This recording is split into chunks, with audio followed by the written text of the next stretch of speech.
Bonjour à tous. La journée de samedi a commencé par une visite à la Mosquée Bleue pour le pape Léon XIV, manière de rendre hommage au pays qui l'accueille, tant à son histoire, par le caractère symbolique de ce monument stambouliote du XVIIe siècle, qu'à sa réalité d'aujourd'hui, où plus de 80% de la population est sunnite.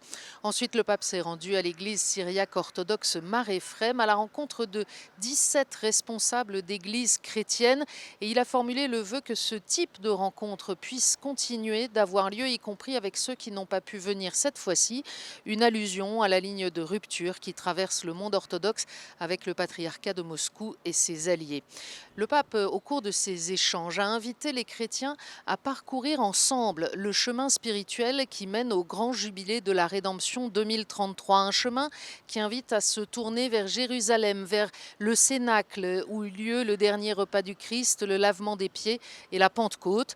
Pour le père Claudio Monge, directeur de l'Institut dominicain d'études orientales ici à Istanbul, c'est ainsi que l'unité peut progresser.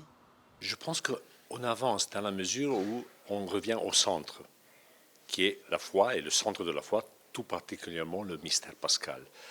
Et on fait deux pas en arrière quand on parle tout simplement de défendre nos diversités, nos particularités, etc. Alors, l'unité, la communion, ce n'est pas uniformité, c'est une diversité qui est réconciliée autour du mystère. S'il n'y a pas ce mystère au centre, je pense que c'est bien difficile d'avancer. En célébrant la messe cet après-midi au stade Volkswagen d'Istanbul, le pape Léon XIV a invité les fidèles catholiques à être des témoins de ce mystère, en citant saint Jean Chrysostome qui disait que le charme de la sainteté est un signe plus éloquent que les miracles.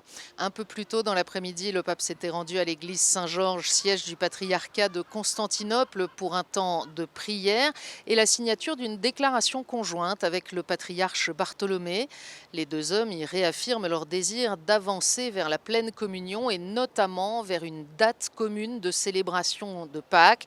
Ils affirment aussi élever ensemble leur prière pour la paix dans le monde, rejetant absolument toute instrumentalisation de la religion pour justifier la violence. Demain matin, le pape ira prier à la cathédrale arménienne avant de revenir au Phanar pour la divine liturgie en la fête de la Saint-André. Il déjeunera avec le patriarche Bartholomée avant de quitter la Turquie en début d'après-midi en direction du Liban.